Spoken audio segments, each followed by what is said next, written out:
أعوذ بالله من الشيطان الرجيم بسم الله الرحمن الرحيم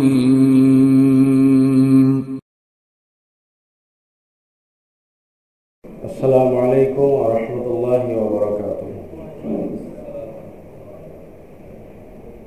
الحمد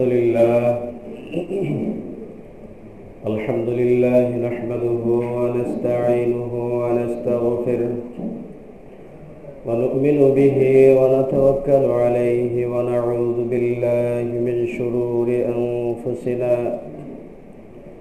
ومن سيئات أعمالنا. من يهده الله فلا مضل له ومن يضلله فلا هادي له. أشهد أن لا إله إلا الله وحده لا شريك له وأشهد أن محمدا عبده ورسوله.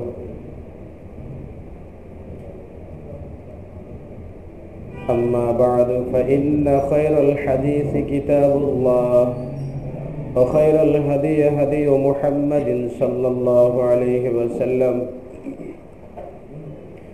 وشر الأمور محدثاتها وكل محدثة بدعة وكل بدعة ضلالة وكل ضلالة في النار.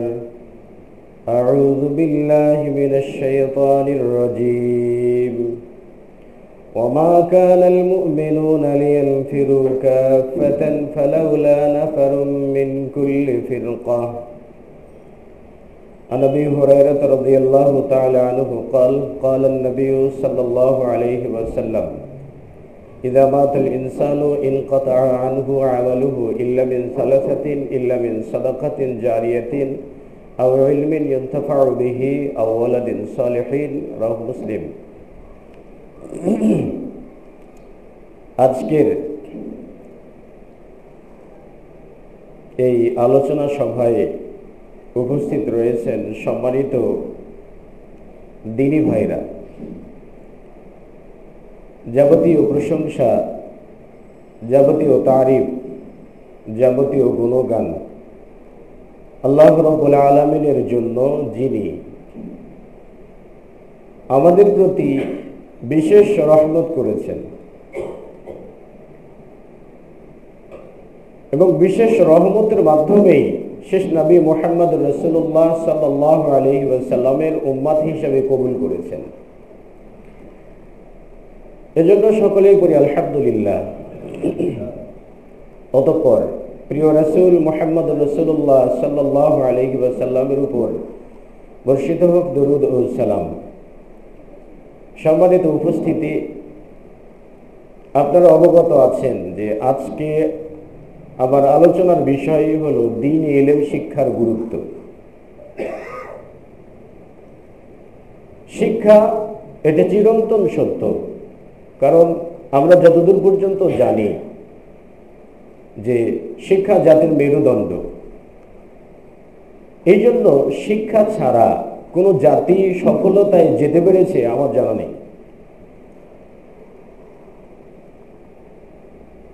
শিক্ষাটা সবার ক্ষেত্রে জরুরি।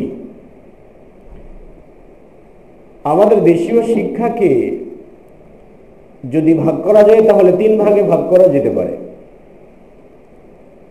আমাদের দেশীয় সরকারিভাবে যেটা সবচাইতে গুরুত্বপূর্ণ মনে করা হয়, সেখানে ধর্মের কোনো উপস্থিতি নেই, যেটাকে আমরা আধুনিক শিক্ষা ব্যবস্থা বলতে পারি।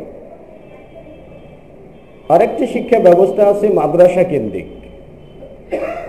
এই মাদ্রাসা কেন্দ্রিক শিক্ষা ব্যবস্থা আবার 2 ভাগে বিভক্ত। এক, কওমি মাদ্রাসা শিক্ষা, দ্বিতীয়ত আলিয়া মাদ্রাসা শিক্ষা। আসলে শিক্ষার অবস্থা যেটাই হোক না কেন, কিন্তু এর পূর্ব শর্ত হচ্ছে একজন মানুষ বিভিন্ন শিক্ষায় শিক্ষিত হতে পারেন, তবে পূর্ব শর্ত হচ্ছে দ্বীনি শিক্ষা বা ধর্মীয় শিক্ষার উপস্থিতি তার মাঝে থাকতে হবে। ধর্মীয় শিক্ষার উপস্থিতি যদি কোনো ব্যক্তির মাঝে না থাকে, তাহলে বিশেষ করে ইসলামের বিচারে, শরীয়তের বিচারে, আখিরাতের বিচারে এই শিক্ষার কোনো মূল্যায়ন নেই। আবার অন্যদিক থেকে একজন হয়তো বা ধর্মের ব্যাপারে পণ্ডিত হয়েছেন, ধর্মের বিষয়ে অনেক কিছু জানেন, কিন্তু যে দেশে তিনি বাস করেন সে দেশীয় শিক্ষা তার মাঝে নাই। তিনিও আবার ধর্মের ক্ষেত্রে যতটা এগিয়ে, মানুষের সাথে মেশার ক্ষেত্রে, বাস্তব পরিস্থিতিতে চলার ক্ষেত্রে তিনি ততটাই হয়তো বা অজ্ঞ। এই জন্য কোনোটাকে ছাড়া কোনোটা চলে না, কারণ আমরা পৃথিবীর অধিবাসী, বিভিন্ন দেশেই আমরা বাস করি। সেই ক্ষেত্রে সর্বাঙ্গীন শিক্ষার প্রয়োজনীয়তা রয়েছে। তবে সবচেয়ে আবশ্যকীয় যে বিষয় সেটি হলো দ্বীনি শিক্ষার গুরুত্ব, মানে দ্বীনি শিক্ষা সবার মাঝে থাকা জরুরি। দ্বীনি শিক্ষা না থাকার কারণে আমরা অনেকে হয়তো বা বিবাহ শাদী করছি, বিবাহ সম্পর্কে জানি না। বিবাহ স্ত্রীকে কিভাবে তালাক দেয়, তালাক দেওয়ার বিষয়টা আমরা জানি না। অনেকগুলো বিষয় আমরা জানি না, অথচ অন্যান্য বিষয়ে আমরা অনেক অভিজ্ঞ। এই জন্য আল্লাহ রাব্বুল আলামিন বলেছেন যে মুমিনদের জন্য উচিত নয় সকলেই দ্বীনি ইলম অর্জন করার জন্য, দ্বীনি শিক্ষা অর্জন করার জন্য একসঙ্গে বেরিয়ে পড়া, সবাইকে বেরিয়ে পড়া, এটা আবশ্যক নয়, উচিত নয়। এরপর আল্লাহ রাব্বুল আলামিন একটু ধমকের স্বরে বললেন, ফালাউলা নাফারুম মিন কুল্লি ফিরকা, প্রত্যেকটা গোত্র থেকে বা প্রত্যেকটা মহল্লা থেকে একজন করে কেন বের হচ্ছে না যে তারা লিয়াতাফাক্কাহু ফিদ্দীন, যারা দ্বীনের ব্যাপারে পাণ্ডিত্য অর্জন করবেন। এমন কেন প্রত্যেকটা গোত্র থেকে, প্রত্যেকটা মহল্লা থেকে একজন করে কেন বের হচ্ছে না? আল্লাহ রাব্বুল আলামিন ফরজিয়াতকে বুঝান, আবশ্যকতাকে বুঝান নির্দেশমূলক বাক্যের মাধ্যমে, আবার ধমক দেওয়ার মাধ্যমে। এর থেকে বোঝা যায় প্রত্যেকটা গোত্র থেকে, প্রত্যেকটা মহল্লা থেকে এক একজন করে ব্যক্তির ধর্মের ব্যাপারে বিদ্বান হওয়া, ধর্মের ব্যাপারে পণ্ডিত হওয়াটা ফরজ। আল্লাহ রাসূল সাল্লাল্লাহু আলাইহি ওয়াসাল্লাম বলেছেন, তালাবুল ইলমি ফারিদাতুন আলা কুল্লি মুসলিম, প্রত্যেকটা মুসলিম ব্যক্তির জন্য বিদ্যা শিক্ষা করা ফরজ। এখন আয়াতে কারিমা বলছে যে প্রত্যেকটা গোত্র থেকে একজন করে বিদ্বান হওয়া ফরজ। আল্লাহ রাসূলের বাণী বলছে যে প্রত্যেকটা ব্যক্তির উপরেই বিদ্যা শিক্ষা করা ফরজ। এক্ষেত্রে বাহ্যিক দৃষ্টিতে আয়াতে কারিমা এবং নবী সাল্লাল্লাহু আলাইহি ওয়াসাল্লামের হাদিসের মাঝে দ্বন্দ্ব লক্ষ্য করা যায়, কিন্তু আসলে কোনো দ্বান্দ্বিক কোনো বিষয় নেই। কারণ প্রত্যেকটা ব্যক্তিকে দৈনন্দিন জীবন পরিচালিত করার জন্য, একটা পরিবার চালানোর জন্য, সন্তানকে মানুষ করার জন্য, পরিবারের হক কি, কার হক কি, তালাক দেবেন কিভাবে, স্ত্রীকে বিবাহ করতে যাবেন কিভাবে, এই সামগ্রিক বিষয়ে মানে দৈনন্দিন জীবনে চলার যতটুকু শরীয়ত জানা দরকার, এটা প্রত্যেকটা ব্যক্তির জন্য জানা ফরজ। আর ধর্মের ব্যাপারে বিদ্বান হওয়া, পাণ্ডিত্য অর্জন করা, এটা প্রত্যেকটা গোত্র থেকে, প্রত্যেকটা মহল্লা থেকে এক একজন করে ব্যক্তির উপরে ফরজ।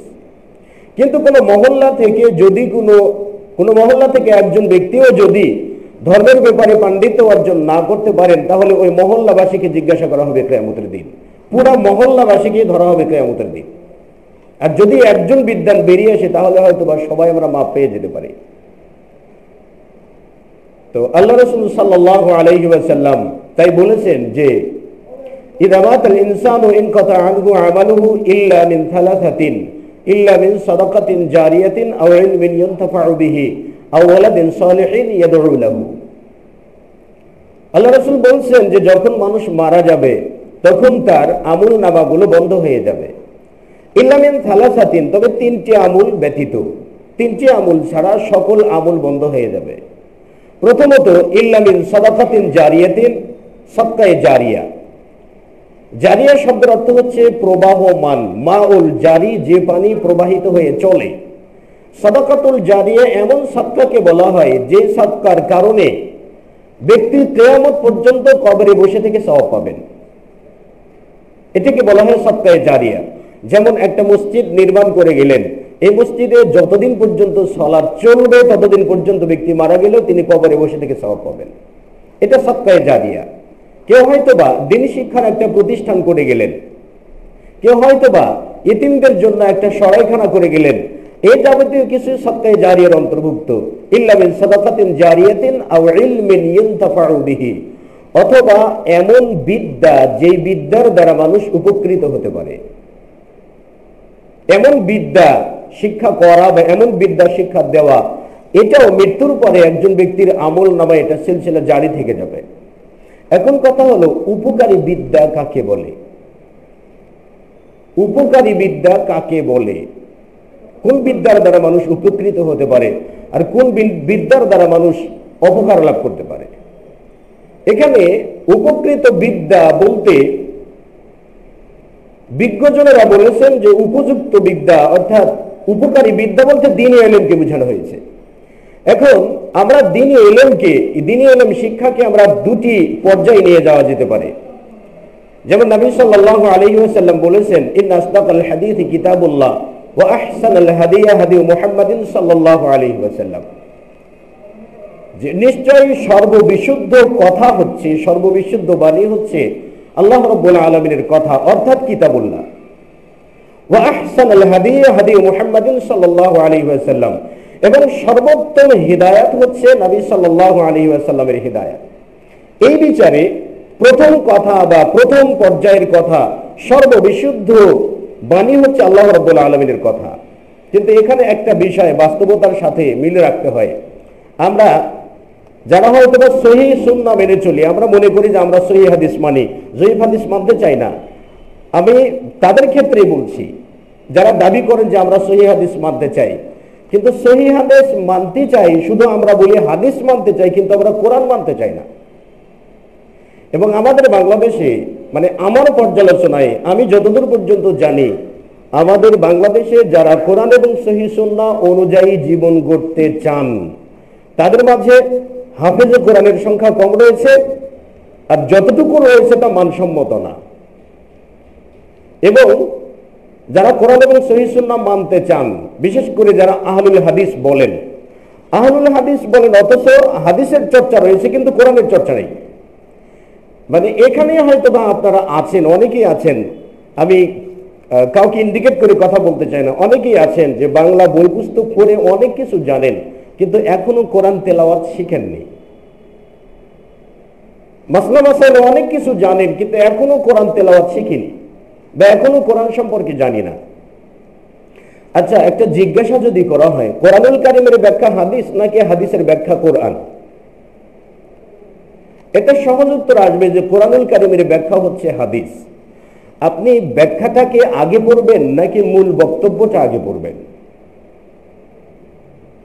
যদি বলেন যে আপনি ব্যাখ্যাটা আগে পড়বেন, মানে যদি বলেন যে সন্তান আগে জন্মেছে তারপরে বাবা জন্মেছে, এই কথাটা যেমন শুনতে খারাপ লাগছে, ভালো লাগছে না, মানে পাগলের প্রলাপ হচ্ছে, তেমনি ভাবে শুধু আপনি ব্যাখ্যা জানবেন, কোরআন জানবেন না, এই বিষয়টা এরকমই মনে হচ্ছে।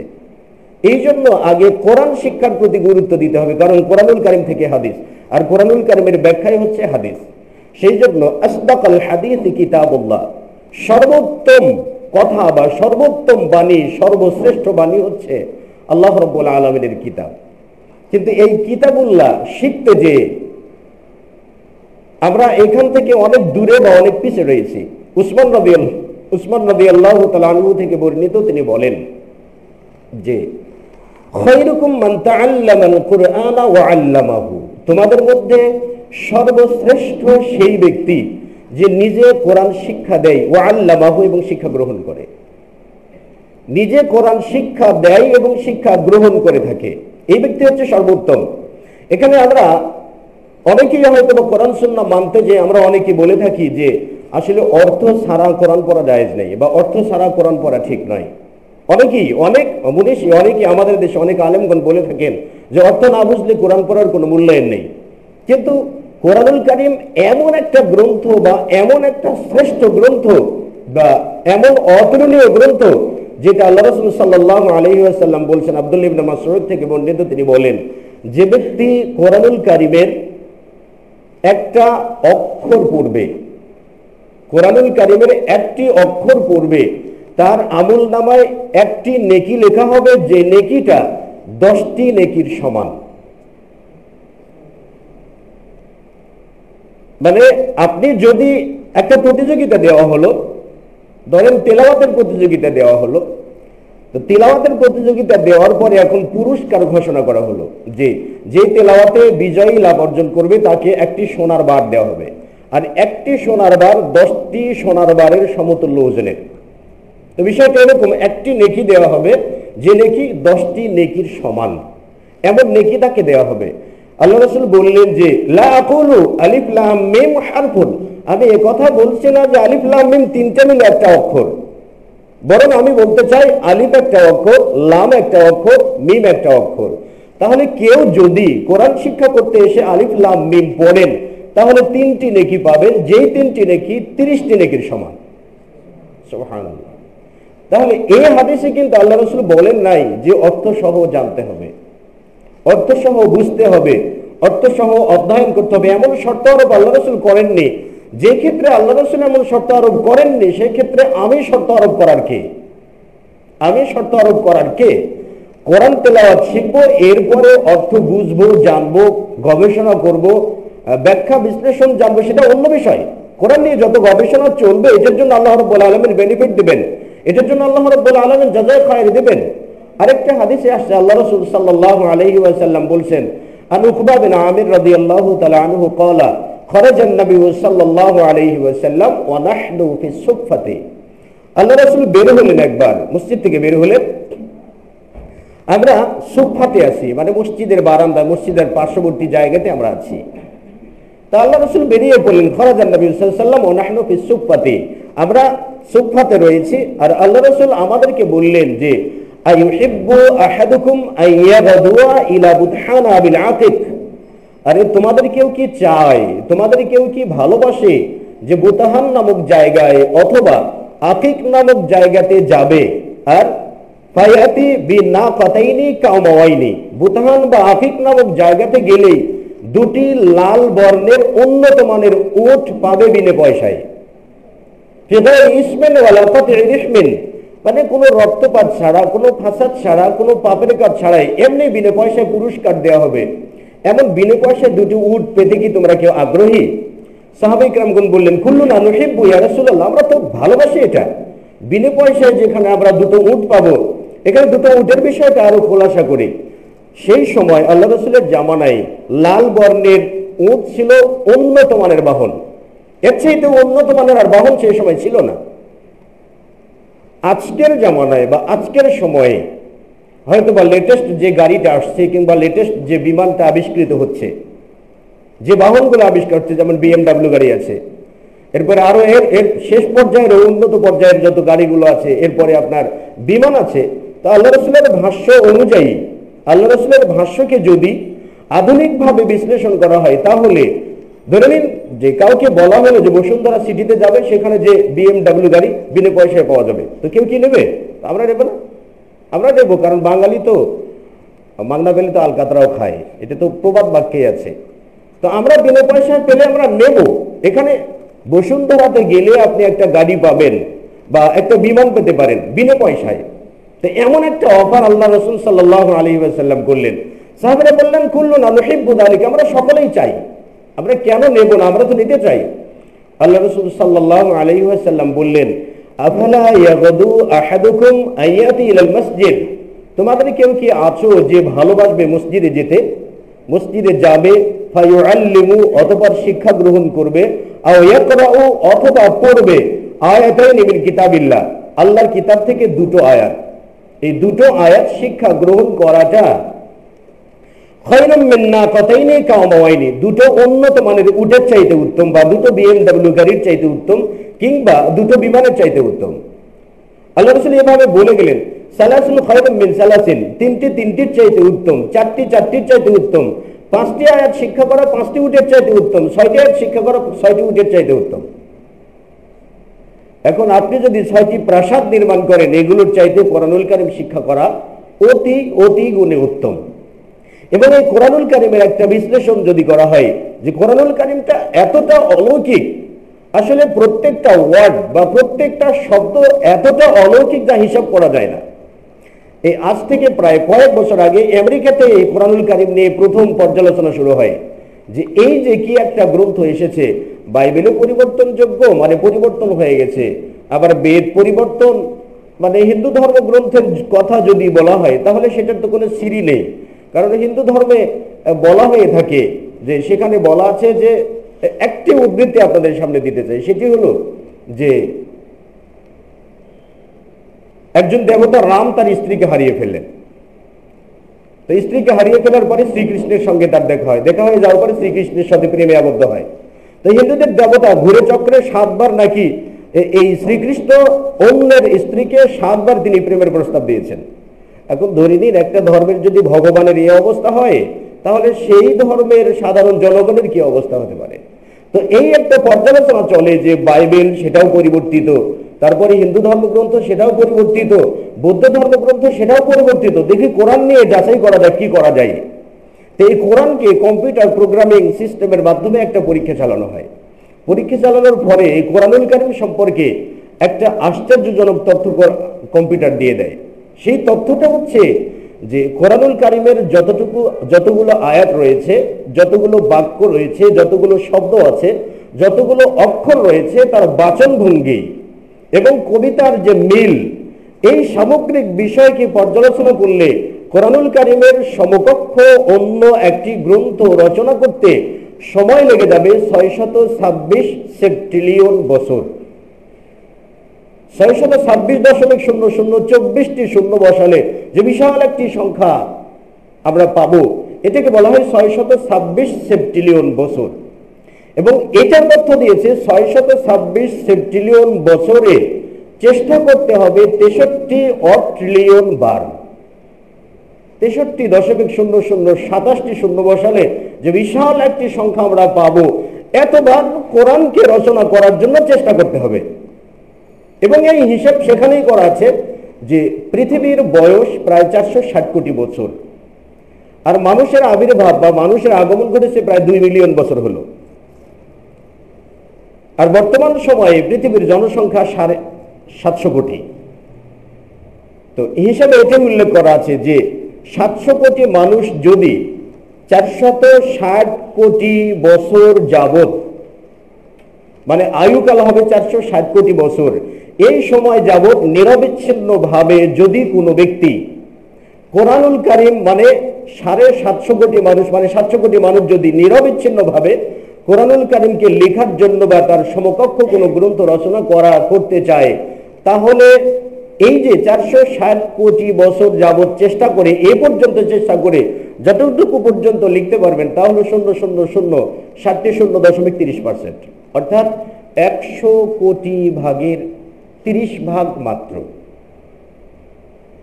100 কোটি ভাগের 30 ভাগ মাত্র তাও রচনা করতে পারে, সম্ভাবনা রয়েছে।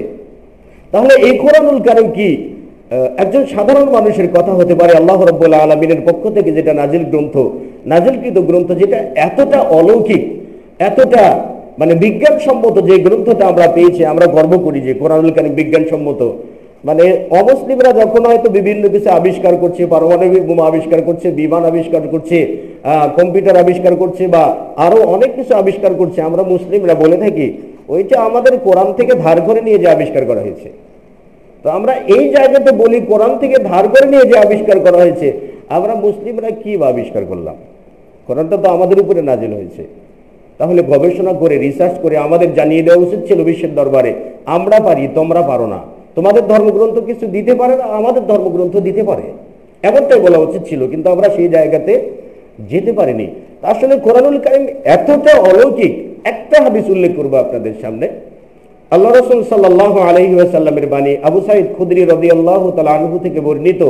তিনি বর্ণনা করেছেন যে উসাইদ বিন হুযাইর রাদিয়াল্লাহু তাআলা আনহু বলেন যে বাইনামা আনা নাকরাউল কুরআনা বা বাইনামা হুয়া ইয়াকরাউল কুরআন, উসাইদ বিন হুযাইর একবার কোরআন তেলাওয়াত করতেছিলেন।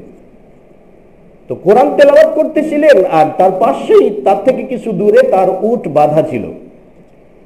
তো তিনি যখন কোরআনুল কারীম পড়া শুরু করলেন, তখন ফাজালাতিন নাকাত, উটটা লাফালাফি ঝাপাঝাপি শুরু করে দিল। ফাসাকানাত, উসাইদ বিন হুযাইর কোরআন পড়া সমাপ্ত করে দিলেন, তিনি থেমে গেলেন। ফাসাকানাত, উটটাও থেমে গেল। ফাজালাল কুরআন ইয়াকরা, অতঃপর কোরআন আবার তেলাওয়াত করা শুরু করলেন যখন, আবারও ফাজালাতিন নাকাত, উট আবার লাফালাফি শুরু করে দিল।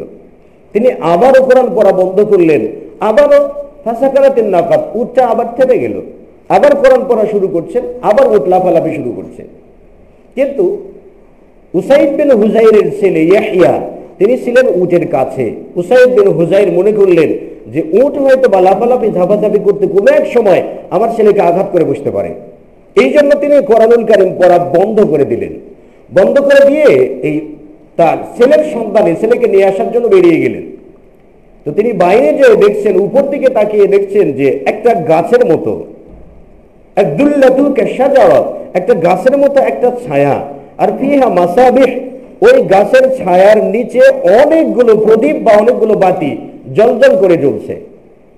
তিনি যখন উপর দিকে তাকালেন তখন এই সবগুলো উপরের দিকে উঠে যাচ্ছে। এই আশ্চর্যজনক বিষয়টা দেখে তার মাথায় কিছু খেলছে না। তিনি আল্লাহ রাসূলের কাছে এসে বলছেন যে ইয়া রাসূলুল্লাহ সাল্লাল্লাহু আলাইহি ওয়াসাল্লাম, আমি তো এরকম দেখেছি, মানে আমি কোরআন তেলাওয়াত শুরু করলে উট লাফালাফি করে, কোরআন তেলাওয়াত বন্ধ করে দিলে উটটা থেমে যায়, আবার শুরু করি আবার উটটা লাফালাফি শুরু করে। তো আমি অবশেষে কোরআন বন্ধ করলাম। আল্লাহ রাসূল সাল্লাল্লাহু আলাইহি ওয়াসাল্লাম বললেন, ইকরা ইয়া উসাইদ ইবনে হুদাইর, ইকরা ইয়া উসাইদ ইবনে হুদাইর, ইকরা ইয়া উসাইদ ইবনে হুদাইর। উসাইদ বিন হুজাইরকে বললেন, হে উসাইদ, তুমি আরো কোরআন তেলাওয়াত করো, তুমি আরো কোরআন তেলাওয়াত করো, তুমি আরো কোরআন তেলাওয়াত করো। উসাইদ বিন হুজাইর উদ্বুদ্ধ হয়ে আল্লাহ রাসূলকে বললেন, ইয়া রাসূলুল্লাহ, আমি তো কোরআন তেলাওয়াত বন্ধ করে দিয়েছিলাম, বাইরে এসে দেখছি যে এমন এমন আলো উপরের দিকে চলে যাচ্ছে, এই বিষয়টা কি আমি বুঝলাম না। এত আলোগুলো দেখছি, এত জ্যোতিগুলো, একটা গাছের মতো ছায়ার নিচে অনেকগুলো বাতি জ্বলছে, আর মনে হয় গাছটা এই সবগুলোকে জড়িয়ে রয়েছে, আর এটা উপরের দিকে উঠে যাচ্ছে, আমি কি দেখলাম এটা? নবী সাল্লাল্লাহু আলাইহি ওয়াসাল্লাম উসাইদ বিন হুজাইরকে বললেন, তুমি কি এই মর্মে কিছু জানো যে এটা কি হতে পারে? উসাইদ বিন হুজাইর বললেন, লা ইয়া রাসূলুল্লাহ, না, আমি কিছু জানি না। আল্লাহ রাসূল সাল্লাল্লাহু আলাইহি ওয়াসাল্লাম বললেন, এগুলো আকাশ থেকে অসংখ্য অগণিত ফেরেশতা এসেছিল বিসাউতিকা বিল কুরআন, তোমার কোরআন তেলাওয়াতের আওয়াজ শুনে আকাশ থেকে ফেরেশতারা নেমে এসেছিল। সুবহানাল্লাহ। এমনকি যদি লাউ করাআতাল কুরআন হাত্তা আসবাহতা, সুবহ সাদেক করা পর্যন্ত, ফজর পর্যন্ত যদি তুমি কোরআন তেলাওয়াত করতে, তাহলে এই ফেরেশতারা পৃথিবীতেই অবস্থান করত, ফজরের পরে সাধারণ জনগণ তাদেরকে দেখতে পেত। তাহলে এখানে কিন্তু উসাইদ বিন হুজাইর শুধু কোরআন তেলাওয়াত করতেছিলেন, আর এই কোরআনের মুজিজায়, কোরআনের আওয়াজে, কোরআনুল কারীমের মুজিজায়, কোরআনুল কারীমের অলৌকিকত্বে ফেরেশতারাও আকাশে থাকতে পারেননি, তারা কোরআন শ্রবণ করার জন্য আসলেন। তাহলে কোরআনের মোহাব্বত, কোরআনের ভালোবাসা যদি আমাদের মাঝে না থাকে, এই শিক্ষাটাই প্রাথমিক শিক্ষা, মানে কোরআন তেলাওয়াত শিক্ষা, এটা প্রাইমারি শিক্ষা বলা চলে, এটা প্রাথমিক শিক্ষা। প্রত্যেকটা মুসলিমকে এই প্রাইমারি ট্রেনিংটা অবশ্যই অবশ্যই নিতে হবে, কারণ এইটা যদি না নেয় তাহলে অনেকগুলো বিষয় থেকে আমরা বঞ্চিত হব, শরীয়ত জানতে পারবো না। তো এ তো গেল কোরআনুল কারীমের বিষয়ে। আল্লাহ রাসূল সাল্লাল্লাহু আলাইহি ওয়াসাল্লাম বলেছেন, আবু হুরায়রা থেকে বর্ণিত, তিনি বলেন যে নবী সাল্লাল্লাহু আলাইহি ওয়াসাল্লাম বলেছেন, লা তাজআলু বুয়ুতাকুম মাকাবির, তোমরা তোমাদের বাড়িগুলোকে কবরস্থান বানিও না, বাড়িগুলোকে কবরস্থান বানিও না।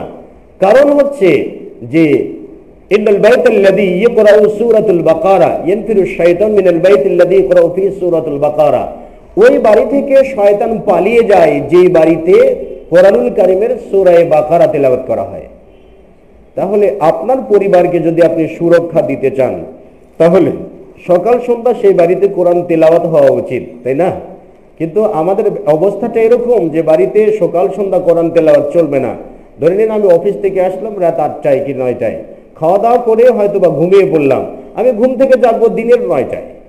এখন কোরআন তেলাওয়াত তো দূরে থাক, ফজরের সালাতে হয় নাই, ফজরের সালাত হয় না। এখন আপনার বাড়িতে সন্তান কান্নাকাটি করছে, হয়তো বা রাত 12টার দিকে উঠে সন্তান কান্নাকাটি করছে, সন্তানকে থামাতে পারছেন না, হয়তো বা আপনি ভাবছেন সন্তানকে কোনো না কোনো পরী ধরেছে। তো পরী কি, এইটা আশ্চর্যের ব্যাপার, কোনো না কোনো পরী ধরেছে। এখন পরী ধরেছে, কি করা দরকার? তো ঠিক আছে, একটা বাবাজির কাছে যাওয়া হোক কিংবা একটা হুজুরের কাছে যাওয়া হোক। তো হুজুরের একটা সহজ একটা মন্ত্র জানা আছে, ওই বড়ির পাতার উপরে ছাগলের প্রস্তাব দিয়ে একটা তাবিজ লিখে দিতে হবে। তো হুজুর সেটা লিখে দিলেন যে বলে এইটা আপনি আপনার সন্তানের গলায় ধারণ করিয়ে দেবেন, তাহলে আপনার সন্তান ভালো হয়ে যাবে। এখন আল্লাহ রাসূল এটার ব্যাপারে বললেন যে মান তাআল্লাকা তামিমাতান ফাকাদ আশরাকা, যে ব্যক্তি গলায় তাবিজ ঝুলালো সে শিরিক করলো। হয়তো বা যুক্তির খাতিরে বলতেই পারেন যে গলায় তাবিজ ঝুলানো যদি শিরিকে, হয়তো রোগ ভালো হয় কেন? এই মর্মে একটা হাদিস উল্লেখ করব। আব্দুল্লাহ ইবনে মাসউদ রাদিয়াল্লাহু তাআলা আনহুর স্ত্রী, তিনি একজন কবিরাজের কাছে ঝাড়ফুঁক নিতেন। আব্দুল্লাহ ইবনে মাসউদ বললেন, ঝাড়ফুঁক নেওয়ার কোনো প্রয়োজন নেই, এতে মানুষের কোনো উপকারও হবে না, কোনো লাভও হবে না, এটা শরীয়তের দৃষ্টিতে নেই, আল্লাহ রাসূল সাল্লাল্লাহু আলাইহি ওয়াসাল্লাম থেকে এটা প্রমাণিত নয়। কিন্তু আব্দুল্লাহ ইবনে মাসউদ রাদিয়াল্লাহু তাআলা আনহুর স্ত্রী বললেন যে ঝাড়ফুঁক নিলে তো ভালো হয়। ভালো হয়, তার কারণ কি? আব্দুল্লাহ ইবনে মাসউদ ব্যাখ্যা করে বললেন, এটা হচ্ছে শয়তানের একটা আঘাত মাত্র।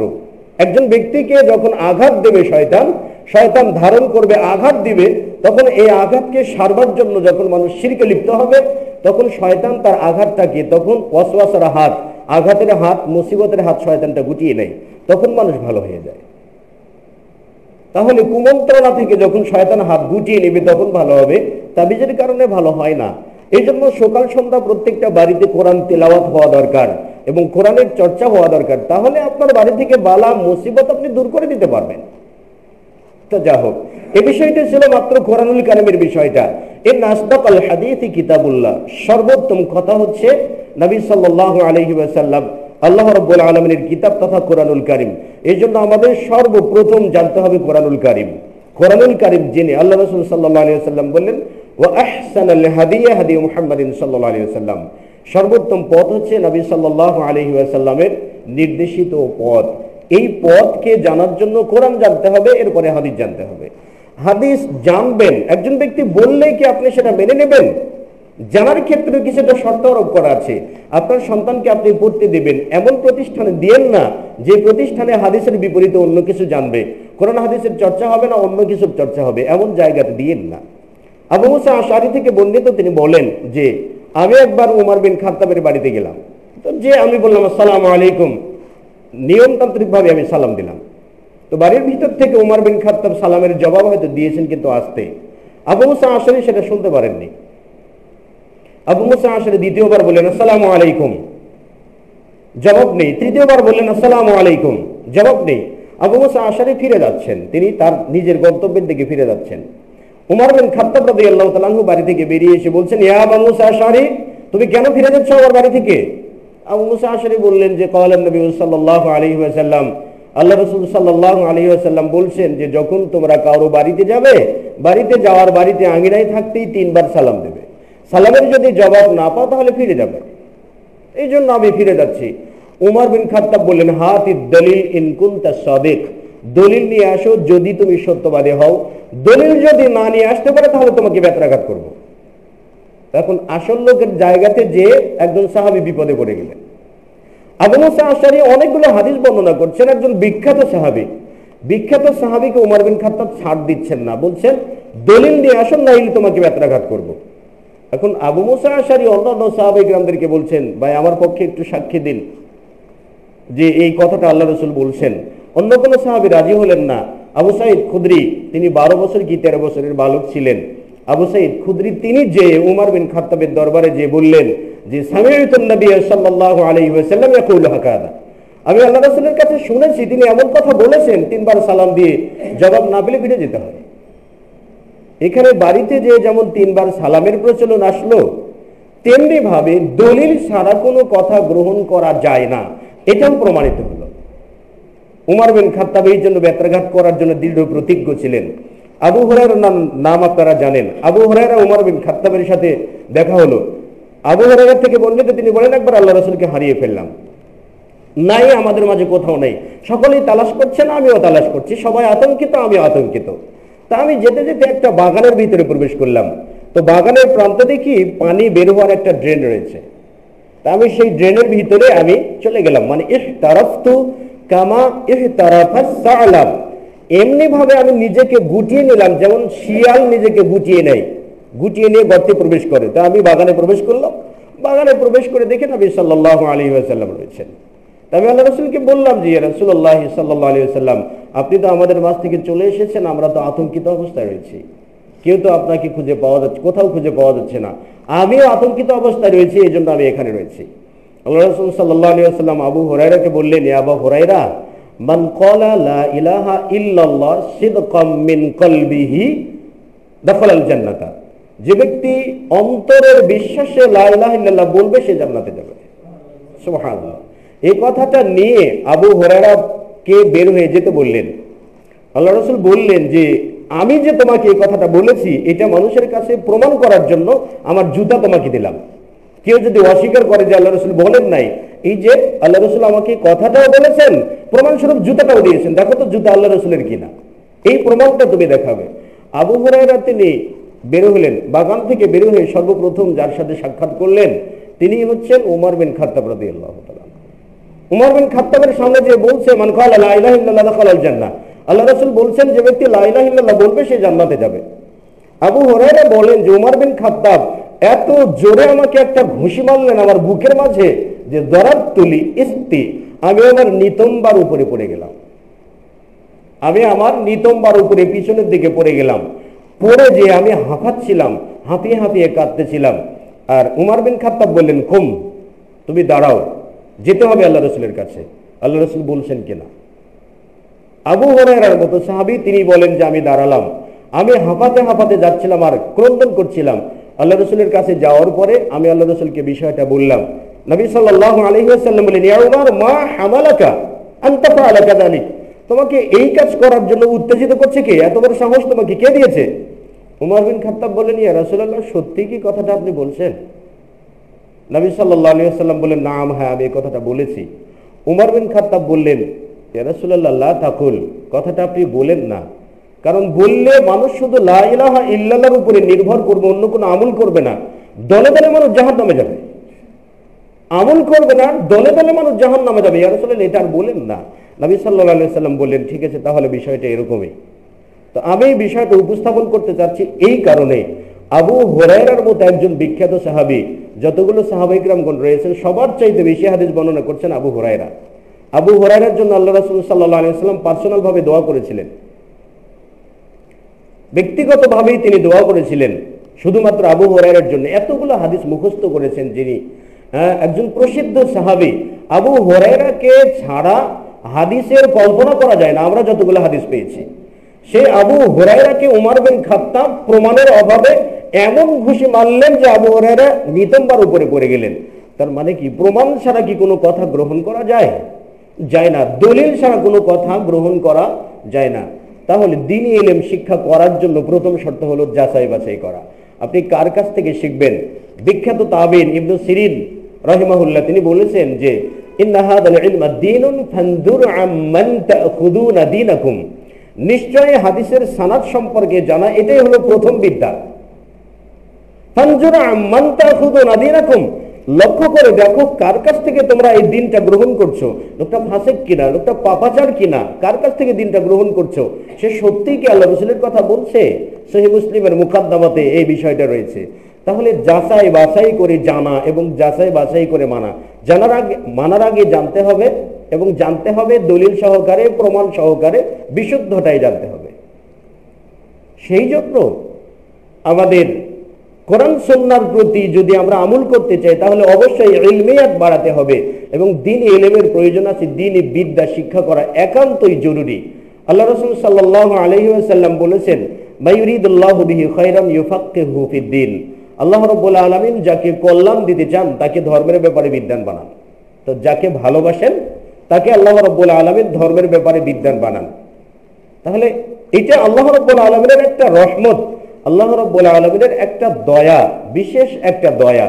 নবী সাল্লাল্লাহু আলাইহি ওয়াসাল্লাম অন্য এক জায়গাতে বলেছেন যে ইন্নাল্লাহা লা ইয়াকবিদুল ইলমা ইনতিজাআন ইয়ানতাজিউহু মিনাল ইবাদ, আল্লাহ রাব্বুল আলামিন বান্দাদের অন্তর থেকে, বান্দাদের মাঝ থেকে বিদ্যাকে জোরপূর্বক উঠিয়ে নেন না, ছিনিয়ে নেন না, কিন্তু ওয়ালাকিন ইয়াকবিদুল ইলমা বিকবদিল উলামা, কিন্তু আল্লাহ রাব্বুল আলামিন বিদ্যাকে উঠিয়ে নেন বিদ্বানকে মৃত্যু দেওয়ার মাধ্যমে।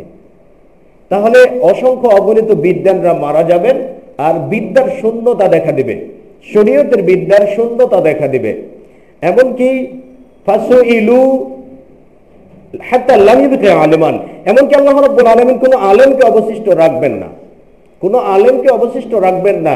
ফাসইলু বিগাইরি ইলমিন, বিদ্যা ছাড়া একজন বিদ্যাহীন ব্যক্তিকে জিজ্ঞেস করা হবে, তিনি না জেনে ফতোয়া দেবেন, আর না জেনে ফতোয়া দেওয়ার কারণে মানুষ সেটা মানবে, মানুষ বিভ্রান্ত হবে, আলেমও বিভ্রান্ত হবে।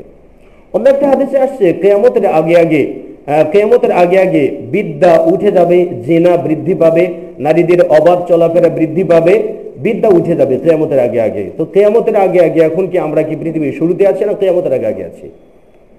কিয়ামতের আগে আগে আছি। এখন হয়তো আপনারা বলবেন যে অনেকগুলো বিদ্যান আছে, অনেকগুলো স্কলার আছে আমাদের বাংলাদেশে, প্রত্যেকটা বছরই ইসলামী বিশ্ববিদ্যালয়গুলো থেকে পিএইচডি ডিগ্রি দেওয়া হচ্ছে অনেকগুলোকে।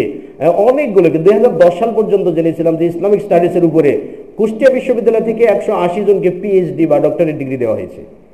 শুধু কুষ্টিয়া বিশ্ববিদ্যালয় থেকে 180 জনকে ইসলামিক স্টাডিজের উপরে। তাহলে এতগুলো ডক্টরেট ডিগ্রিধারী হচ্ছে, আলেম আসছেন, বিদ্বান আসছেন। আল্লাহ রাসূল বললেন যে বিদ্বানকে মৃত্যু দেওয়ার মাধ্যমে বিদ্যাকে উঠিয়ে নেবেন। এখন বিদ্বান কোথায়? এই জন্য হয়তো আমলযোগ্য বিদ্বান, ধর্মের ব্যাপারে বিদ্বান হওয়া, এইটার অভাব পরিলক্ষিত হচ্ছে এখন বারংবার, যেটা আমরা বাস্তবতার সম্মুখীন হচ্ছি। এই জন্য নিজেদের সন্তানদেরকে অবশ্যই এই বিদ্যা শিক্ষার প্রতি, অর্থাৎ দ্বীনি ইলম শিক্ষার প্রতি গুরুত্ব আরোপ করতে হবে। নিজেকে তো জানতেই হবে, এবং কমপক্ষে হলেও যেহেতু আমরা নিজেরা জানতে পারিনি, কিন্তু আমাদের সন্তানদেরকে তো জানাতে পারবো, আমাদের সন্তানদেরকে তো দ্বীনি ইলম শিক্ষা দিতে পারবো। হয়তো বা বলতে পারি যে দ্বীনি ইলম শিক্ষা মাদ্রাসায় পড়ে গরিব পোলাপান যারা অভাবী, তারা, আমার বিচারে আমি মনে করে থাকি যে মাদ্রাসায় পড়তে দেওয়া হয় 3 শ্রেণীর ছেলেপেলেদেরকে। মানে কোরআন হাদিস শিক্ষার জন্য নির্বাচন করা হয় 3 শ্রেণীর ছেলেদেরকে। এক শ্রেণীর ছেলে যেগুলো জন্মের পর কথা বলা যখন শিখছি তখন থেকে ট্রাই করে দেখা হয়েছে, ওর মাথায় কিছু ধরে না, কিছু ক্যাচ করে না। হাফোকতে বাপো, সূরা ফাতিহা পড়তে 7 দিন লাগে। এখন দেখা ক খ শিক্ষা দিতে 7 দিন লাগে। না, এই সন্তান দিয়ে তো আর, একে দিয়ে তো আর ডাক্তার বানানো যাবে না, বা ডক্টরেট করানো যাবে না, স্কলার দেওয়া যাবে না। এটাকে যাই হোক মাদ্রাসায় দিতে হবে। এখন মাদ্রাসায় পড়ে 2-4টা যাই শিখবে। এটা এক ধরনের। আরেক ধরনের হচ্ছে যে যেগুলো হয়তো বা জন্মের পরে মারা যেতে লাগছিল, মানে মারা যাওয়া ভাব, নিঃশ্বাস 10 বার বন্ধ হয়, 11 বার চালু হয়। এখন এই সন্তানকে, আল্লাহ যদি সন্তানটাকে বাঁচাও তাহলে আমি মাদ্রাসায় পড়তে দেবো, কোরআন হাদিস পড়তে দেবো, তোমার রাস্তায় হেবা করে দেব। এই এক শ্রেণীর, মানে এক শ্রেণীর। আরেকটা সন্তান জন্মেছে, জন্মের পরে, মানে আপনার প্রভাব প্রতিপত্তি, টাকা পয়সা আছে, সবগুলো সন্তান ভালো, কিন্তু একটা সন্তান জন্মেছে, একটা চোখ নেই, আরেকটা চোখ আছে। তো চোখটা একটা নেই, কোনো জায়গাতে তো চলবেও না, ভালো কোনো মেয়েও তাকে গ্রহণ করবে না, যা মাদ্রাসায় চলে যায়। তা হয় একটা বিকলাঙ্গ, আরেকটা মেধাহীন, আরেকটা মান্যত করার যে ছেলেটা আছে ওইটাকে মাদ্রাসায় দেয়। কিন্তু যেটা বিচক্ষণ বেশি, মেধা বেশি, ও বাবা এটা বিসিএস করতে পারবে, এটা ডক্টরেট করতে পারবে, এটা আমেরিকা থেকে ডক্টরেট করতে পারবে। এখন নিয়াত করে ফেললেন ছোট্টকাল থেকে ভিন্ন। কিন্তু আল্লাহ রাসূলের ভাষায় সত্যি গরিব হলে, গরিব সমাজে উপেক্ষিত বটে কিন্তু মর্যাদাহীন নয়। গরিব উপেক্ষিত বটে কিন্তু সে মর্যাদাহীন নয়। সাদ বিন উসাইদ থেকে বর্ণিত, তিনি বলেন যে মাররা রাজুলুন আলা রাসূলিল্লাহ, আল্লাহ রাসূলের কাছ দিয়ে একটা লোক অতিক্রম করে যাচ্ছেন। সাল্লাল্লাহু নবী সাল্লাল্লাহু আলাইহি ওয়াসাল্লাম লি রাজুলিন ইনদাহু জালিসুন, এক ব্যক্তি আল্লাহ রাসূলের পাশেই বসে আছে। তাকে আল্লাহ রাসূল জিজ্ঞাসা করলেন, আরে যেই লোকটা এই পাশ দিয়ে এই মাত্রই হেঁটে গেল দেখলে না, তো এই লোকটার ব্যাপারে ফামাদা রায়ুকা ফি হাদার রাজুল, এই লোকটার ব্যাপারে তুমি কি বলো, বলো তো। আল্লাহ রাসূলের কাছে যে লোকটা বসে আছে সে ব্যক্তি বলছে, ইয়া রাসূলুল্লাহ হাযা মিন আশরাফিন নাস, সে আভিজাত্য বংশের লোক, মানে আভিজাত্য সম্পন্ন লোক, মর্যাদাবান লোক। ও হারিয়ুন, সে অনেক যোগ্য ব্যক্তি। এমন যোগ্য ব্যক্তি, লোকটা বলে দিচ্ছেন, আল্লাহ রাসূলের পাশের লোকটা বলে দিচ্ছেন, এমন যোগ্য ব্যক্তি যে ইন খতাবা, ইদা খতাবা লিমরাতিন, যখন সে কোনো মহিলাকে বিয়ের প্রস্তাব দেবে, আইয়ুন কাহা, সাথে সাথেই তার সাথে বিয়ে দিয়ে দেওয়া হবে। অহিংসা, আর যদি সে প্রশাসনিকভাবে কারোর জন্য সুপারিশ করে, আইয়ুসাফা, তার সুপারিশটাও কবুল করা হবে। এমন ভাবে এই আভিজাত্য সম্পন্ন ব্যক্তির ব্যাপারে লোকটা বলে যাচ্ছেন। তিনি বলছেন, রাবি বলেন যে ফাসাকাতান নবী সাল্লাল্লাহু আলাইহি ওয়াসাল্লাম, আল্লাহ রাসূল কিছু নীরব থাকলেন। সুম্মা মাররা রাজুলুন আখার, এরপরে আরেক লোক যাচ্ছেন ওই দিক দিয়ে। আল্লাহ রাসূল তাকে দেখিয়ে বললেন, আরে ফামাযা রায়ুকা বিহাযা রাজুল, এই লোকটার ব্যাপারে কি বলো, বলো তো দেখি একটু। তখন এই লোকটা বলছে যে ইয়া রাসূলুল্লাহ হুয়া মিন ফুকারাইল মুসলিমিন, এটা মুসলিমদের মধ্যে সবচেয়ে দরিদ্র ব্যক্তি, সবচেয়ে অভাবী ফকির ব্যক্তি। তবে হুয়া হারিয়ুন, যেহেতু সে মুসলিম, সে যোগ্য ব্যক্তি, কিন্তু ইদা খতাবা লাম ইউনকাহ, যখন সে কোনো মেয়েকে বিয়ের প্রস্তাব দেবে তাকে বিয়েও দেওয়া হবে না। ওয়া ইন শাফা লাম ইউশাফা, যদি সে কারোর জন্য সুপারিশ করে তাহলে তার সুপারিশ কবুলও করা হবে না। এমনকি ওয়াইন ক্বালা বিকাউলিন শাই, যদি সে কোনো কথা বলে লাম ইউসমা কওলাহু, তার কথা শোনাও হবে না, মানে কেউ তার কথাও শুনবে না। এমন একটা নিম্ন পর্যায়ের লোক। নবী সাল্লাল্লাহু আলাইহি ওয়াসাল্লাম বললেন, হাযা খায়রুম মিন মিলইল আরদি মিসলা যালিকা, এই ব্যক্তি এবং এই ব্যক্তির সমপর্যায়ের যারা অভাবী ব্যক্তি রয়েছে, তারা আসমান এবং জমিনে যতগুলো ব্যক্তি আছে সবার চাইতে শ্রেষ্ঠ। সুবহানাল্লাহ, সবার চাইতে শ্রেষ্ঠ। তাহলে দারিদ্রতাকে সেই সময় উপেক্ষা করা হতো, যে এর সাথে কেউ বিয়েও দেবে না, আর কেউ সুপারিশ করলে সুপারিশও শুনবে না।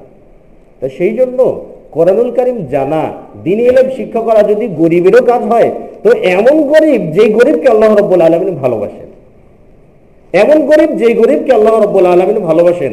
অন্য জায়গায় আল্লাহ রাসূল সাল্লাল্লাহু আলাইহি ওয়াসাল্লাম বলেছেন, তাইসা আব্দুদ দিনারি ওয়া তাইসা আব্দুদ দিরহামি ওয়া তাইসা আব্দুল কামিস, মানে দিনারওয়ালা দিরহামওয়ালা, এক কথায় টাকাওয়ালারা ধ্বংস হয়েছে। টাকাওয়ালাদেরকে ধ্বংস করা হয়েছে এমন পর্যায়ের যে তাইসা ওয়ান তাকাসা, একেবারেই ধ্বংস হয়ে গেছে। এমনকি টাকাওয়ালাদেরকে এমন ভাবে অথর্ব করে রাখা হয়েছে, আল্লাহ রাসূল বলছেন, ইদা শিকা, টাকাওয়ালার পায়ে যদি একটা কাঁটাও বিঁধে যায়, তাহলে ফালান তাকাসা, কাঁটা তোলার জন্য শক্তি তার হবে না। তো বিষয়টা এরকম, যাদের হয়তোবা অর্থের অনেক প্রাচুর্যতা রয়েছে, হয়তোবা যারা শরীয়ত জানেন না, ভোগ বিলাসে ব্যস্ত, তাদের ডান পাম টেপার জন্য একটা খাদেম, বাম পা টেপার জন্য একটা খাদেম, উজুর পানি উজু তো করে না, জুতা পরিষ্কারের একটা খাদেম, জুতা ধৌত করার একটা খাদেম, মাথা মারাই করার একটা খাদেম, চতুর্দিকে খাদেম, তো নিজের কাজ নিজে করতেই পারে না। তো এই যে বিষয়গুলো আছে, এগুলো আসলে কি সম্পদ দেন আল্লাহ তাআলা পরীক্ষা করার জন্য, সন্তানকেও দেন আল্লাহ তাআলা পরীক্ষা করার জন্য। সেই জন্য সন্তানের পরীক্ষা থেকে যদি আমরা পরিত্রাণ পেতে চাই, তাহলে অবশ্যই সন্তানকে সুশিক্ষায় শিক্ষিত করতে হবে। আর সুশিক্ষায় শিক্ষিত করার প্রথম পদক্ষেপ হচ্ছে শরীয়ত সম্পর্কে জানিয়ে দেওয়া, ধর্ম সম্পর্কে তাকে অবহিত করা, ইসলাম সম্পর্কে জানানো। নবী সাল্লাল্লাহু আলাইহি ওয়াসাল্লাম বলছেন যে মা মিন মাউলিদিন ইল্লা ইউলাদু আলাল ফিতরাত, প্রত্যেকটা শিশু জন্মগ্রহণ করে ইসলামের উপরে, মানে ইসলাম মানতে পারবে, ইসলাম শিখতে পারবে, ধর্ম জানতে পারবে, এমন মেন্টালিটি, এমন মগজ নিয়ে জন্মে। তাহলে শিশু জন্মের যোগ্য হিসেবে, কিন্তু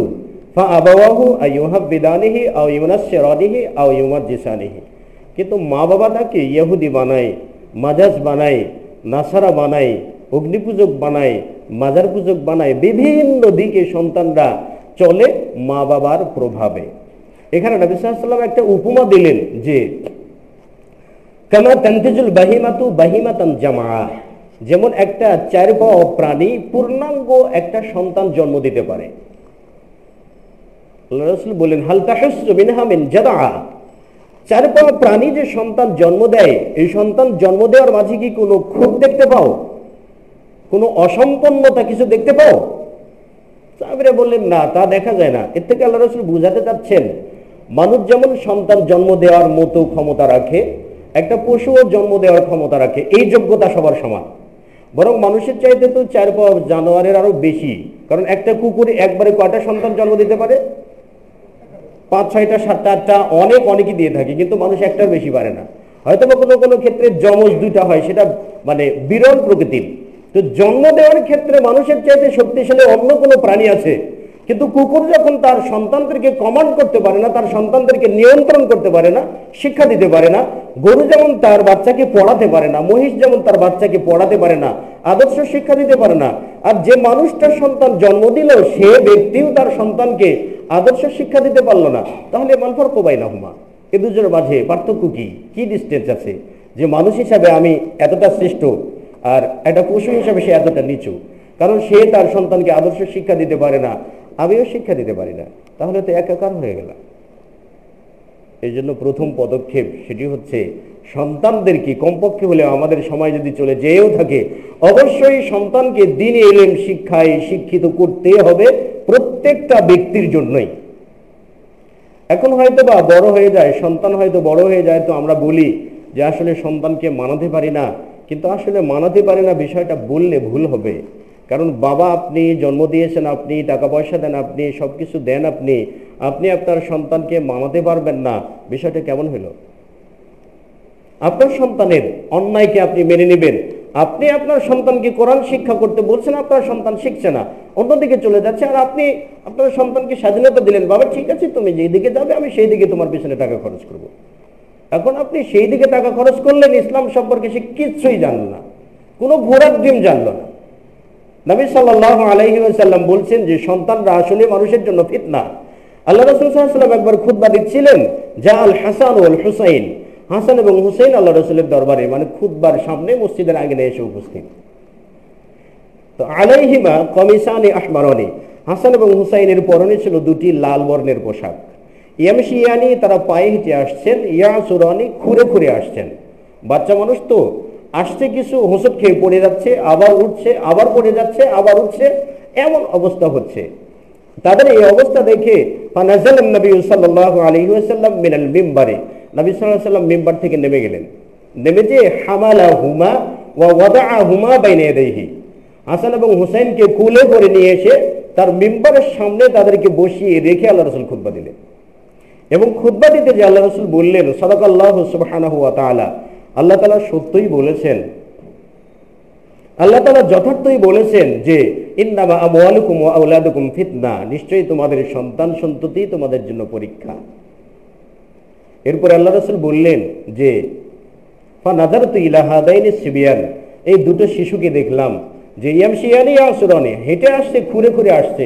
তাদের খুঁড়ে খুঁড়ে আসা দেখে পড়ে যাওয়া ওঠা, পড়ে যাওয়া ওঠা, এটা দেখে ফালাম আসবির, আমি ধৈর্য ধারণ করতে পারিনি, বিধায় আমি খুতবা ফা কতাআতু হাদিসি, খুতবার কথাকে আমি ছিন্ন করে দিলাম, দিয়ে এই সন্তান দুটোকে নিয়ে এসে তারপরে খুতবা দিলাম।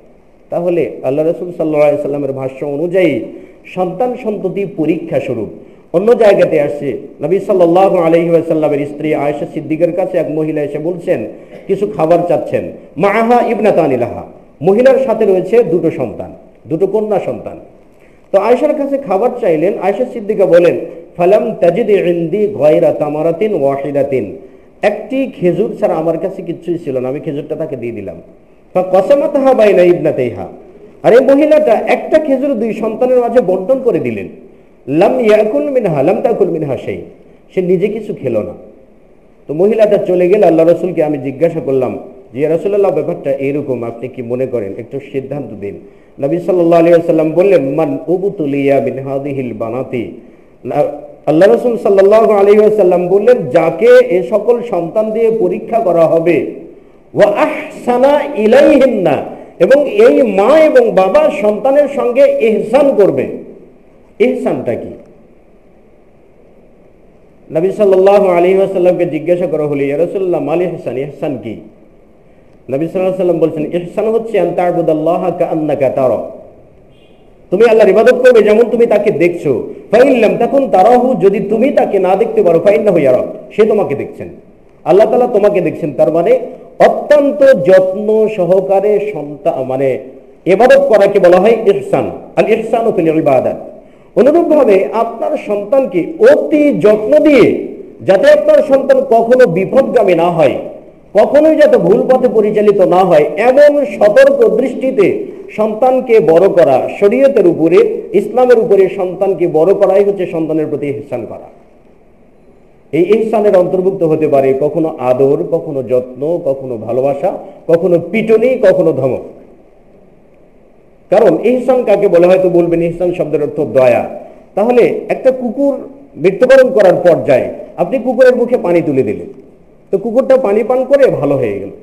তো ভালো হয়ে যাওয়ার পরে সামনেই যে একজন ব্যক্তি একটা ছোট বাচ্চার হাতে কামড় দিয়েছে, এখন কামড় দিয়েছে, এই ক্ষেত্রে কুকুরকে পানি পান করানো ইহসান।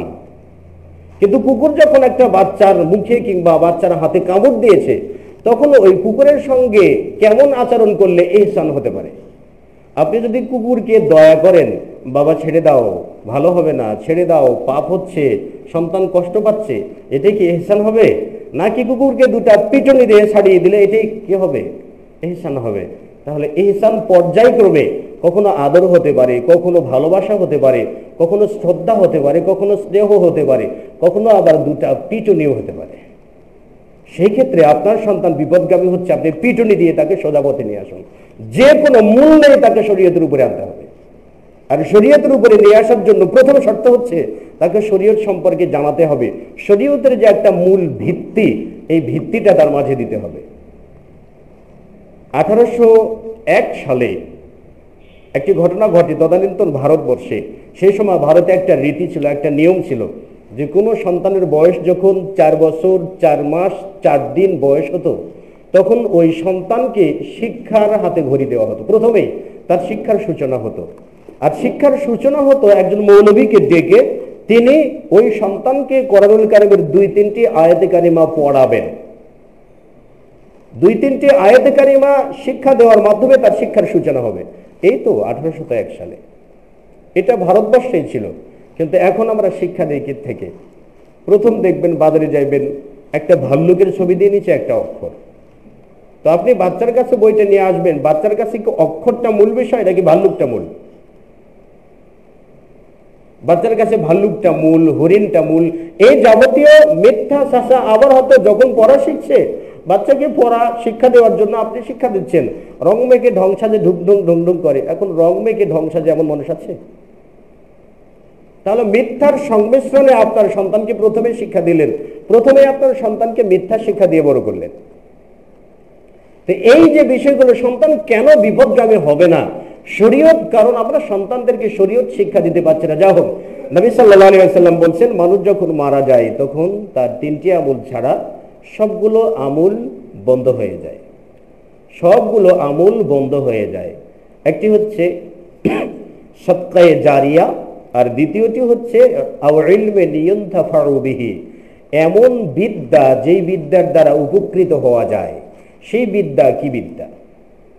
সেই বিদ্যা শরীয়তের বিদ্যা। কারণ শরীয়তের বিদ্যা আপনার সন্তানকে শিক্ষা দিলে আপনার সন্তান থেকে আপনি উপকৃত হতে পারবেন, সেখান থেকে তার সন্তানরা শরীয়তের উপরে থাকতে পারবে, তার সন্তান এরকম বংশ পরম্পরায় শরীয়তের চর্চা, ইসলামের চর্চা সেখানে বলবৎ থাকবে। এটাই উপকারী বিদ্যা হতে পারে। তবে হ্যাঁ, এখানে উপকারী বিদ্যা আরেকটি কথা বলা দরকার, কারণ অনেকগুলো বিদ্যাই উপকারী হতে পারে। যেমন একজন ডাক্তারি শিখেছেন, গরিব মিসকিনদের যদি বিনা পয়সায় ডাক্তারি করেন, তাহলে এটাও সদকায়ে জারিয়া হবে এবং এটার দ্বারাও তিনি বেনিফিট এবং পুরস্কার পাবেন। কিন্তু ডাক্তারি পড়ার যদি চিন্তা থাকে যে আমার যোগ্যতা হলো 2 পয়সার, ভিজিট নেব এতগুলো, ভিজিট নেব এতগুলো। আমাদের ডাক্তার মানে যদি কোনো হাসপাতালে যাওয়া হয়, ক্লিনিকে গেলে ডাক্তার একটা সিল মানে তৈরি করে নিয়েছেন। এখন আপনি বলছেন যে আপনার মাথা ব্যথা, জ্বর, সমস্যা। এখন ডাক্তার আপনার প্রেসক্রিপশনের উপরে একটা সিল দিয়ে দিলেন, সেখানে ব্লাড টেস্ট, আলট্রাসোনোগ্রাম, তারপরে অনেক কিছু। তার মানে ডাক্তার রুগী সম্পর্কে কিভাবে জানলেন? ডাক্তার কি তাহলে ওহির জগতে বাস করেন যে রুগী কি বর্ণনা দিলেন সেই বর্ণনায় 4টি পরীক্ষা? সিল তিনি কি করে বানিয়ে নিলেন? নিশ্চিত এটা আসলে মূলত কষাইখানা খোলারই একটা নমুনা। তো যা হোক, সে বিষয়ে কথা বলছি না।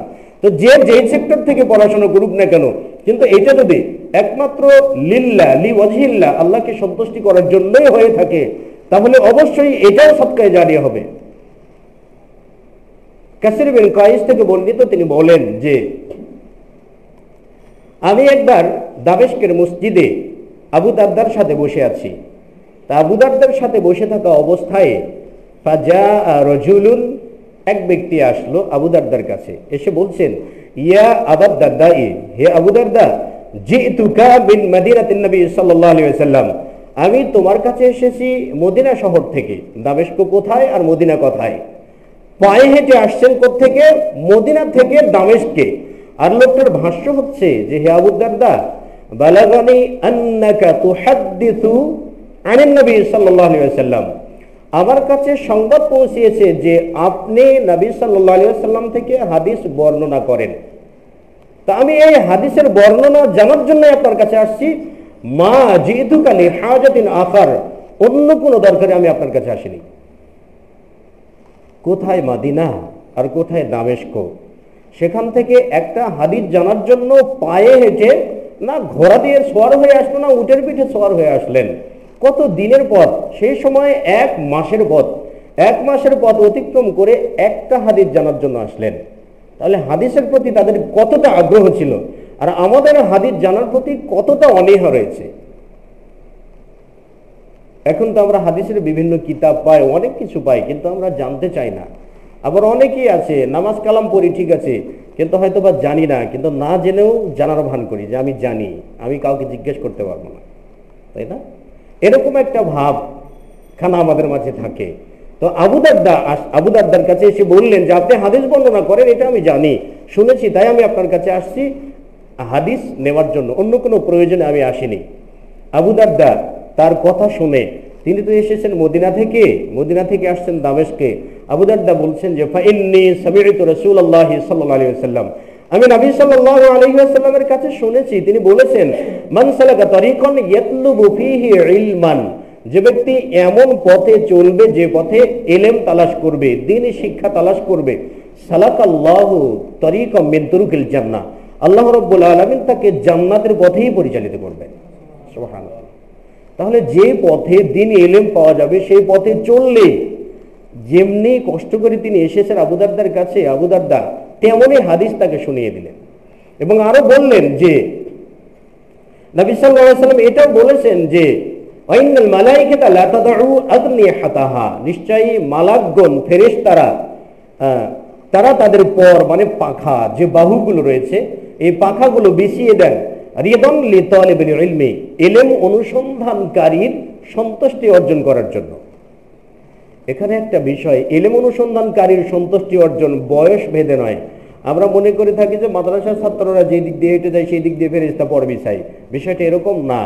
মাদ্রাসার ছাত্রকেই দিবেন, অন্য কাউকে দেবেন না, এর কোনো বয়স ভেদ নেই। আপনার বয়স যদি 80 বছরও হয়, আপনি যদি কোথাও দ্বীন ইলম শিক্ষা করার জন্য যান, দ্বীন শিক্ষা করার জন্য যান, তাহলে আপনিও তালিবুল ইলম, আপনার ক্ষেত্রে এই মর্যাদাটা প্রযোজ্য হবে।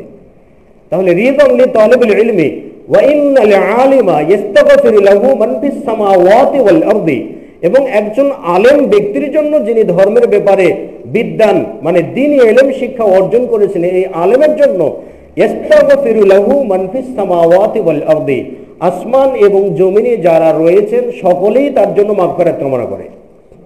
সুবহানাল্লাহ। একজন ব্যক্তির জন্য যদি আসমানের ফেরেশতা, জমিনের মানুষ সবাই যদি মাগফিরাত কামনা করে, সেই ব্যক্তির জীবনে কি আর পাপ থাকতে পারে? এমনকি আল্লাহ রাসূল বললেন, আবু দারদা লোকটাকে এটাও বলে দিলেন যে ওয়া ইন্নাল হুতান আও হিতান, নিশ্চয়ই সমুদ্রের তলদেশ থেকে যে মাছগুলো আছে এই মাছগুলো ইস্তাগফির লাহু, তার জন্য ক্ষমা কামনা করে। আরো বললেন লোকটাকে ওয়া ইন্নাল আলিমা, নিশ্চয় আলেম, ওয়া ইন্না ফাদলাল আলিমি আলাল আবিদি কাফাদলিল কমারি লাইলাতাল বাদরি আলা সাইরিল কাওয়াকিব, একজন আলেম ব্যক্তির শ্রেষ্ঠত্ব অন্যান্য ইবাদতকারী ব্যক্তির তুলনায় পূর্ণিমার রাত্রিতে যেমন চাঁদ প্রাধান্য বিস্তার করে সকল তারকারাজির উপরে, তেমনি ভাবে একজন আলেম হচ্ছেন পূর্ণিমার রাত্রির চাঁদের মতো, আর অন্যান্য ইবাদতকারী হচ্ছেন ওই যে ছোট্ট ছোট্ট তারকার মতো। তাহলে লোকটা যে উদ্দেশ্যে আসলেন, ভালো হাদিস, একটা বেনিফিট, একটা মহা পুরস্কার তাকে দিয়ে দিলেন।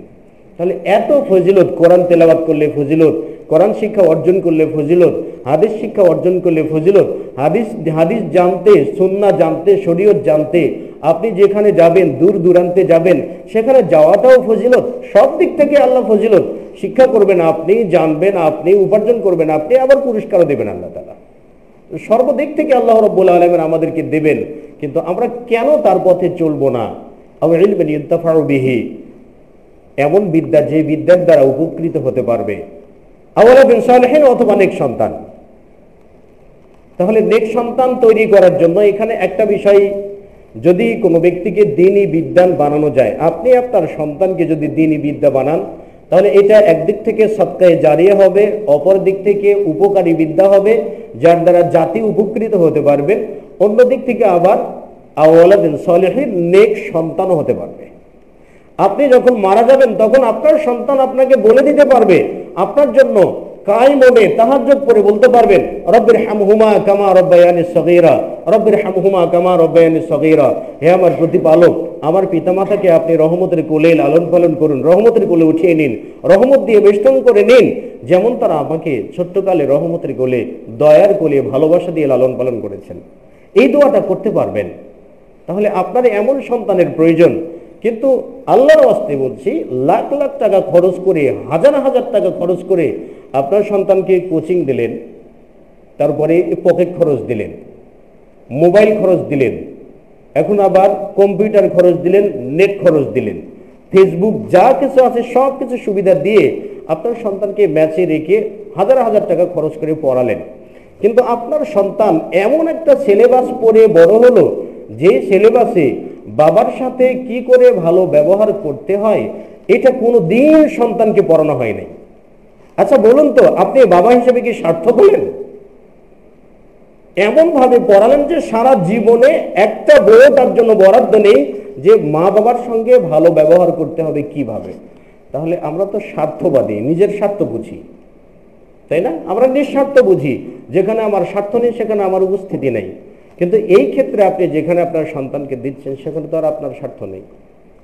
আপনি আবার এখানে নিঃস্বার্থ মানে দুনিয়াদারির ব্যাপারে আপনার সন্তানকে বিপদগামী করার ক্ষেত্রে, ভুল পথে পরিচালিত করার ক্ষেত্রে আপনি আপনার স্বার্থ রাখছেন না, সঠিক পথে পরিচালিত করার ক্ষেত্রে আপনি আপনার স্বার্থের ব্যাপারে কিছুই চিন্তা করছেন না। তাহলে মানুষ হিসেবে তো আমরা বোকা হয়ে গেলাম, মানুষ হিসেবে আমরা বোকা হয়ে গেলাম। হিংসা করা মহাপাপ, হিংসা করা মারাত্মক অপরাধ।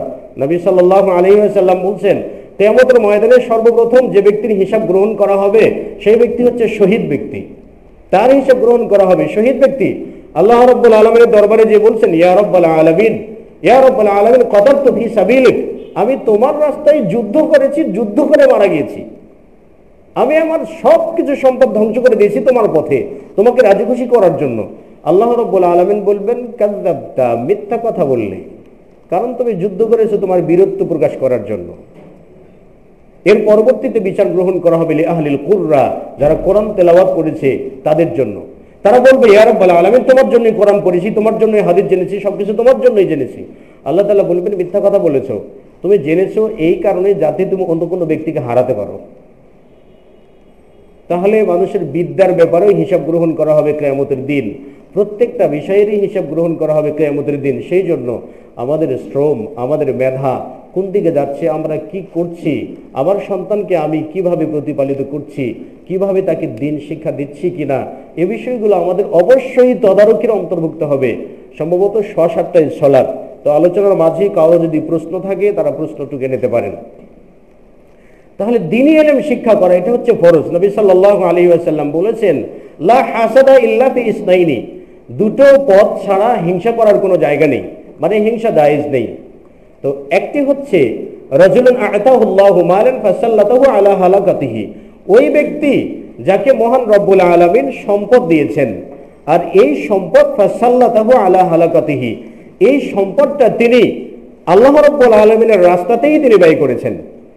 আরেক ক্ষেত্রে নবী সাল্লাল্লাহু আলাইহি ওয়াসাল্লাম বলেছেন, ওই হাদিসেরই অংশ, যে রাজুলুন আতাহুল্লাহু মালান ফাসাল্লাতাহু আলা হালাকাতিহি ওয়া রাজুলুন আতাহুল্লাহুল ইলমা, আর ওই ব্যক্তি যাকে আল্লাহ রাব্বুল আলামিন বিদ্যা দিয়েছেন, আর সে বিদ্যা অনুযায়ী বিচার ফয়সালা করবে, মানুষের মাঝে সিদ্ধান্ত দেবে, ফয়সালা দিবেন, এই ব্যক্তি সর্বশ্রেষ্ঠ। এই ক্ষেত্রে হিংসা করার জায়েজ আছে।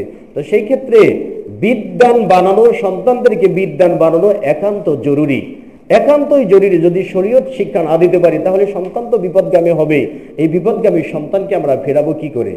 নবী সাল্লাল্লাহু আলাইহি ওয়াসাল্লামের জামানায় প্রত্যেকটা শিশুকেই আদর্শ শিক্ষা দেওয়া হতো। হাসান হুসাইন রাদিয়াল্লাহু তাআলা আনহুকে সর্বপ্রথম কুরআনুল কারীমে শিক্ষা দেওয়া হয়েছে।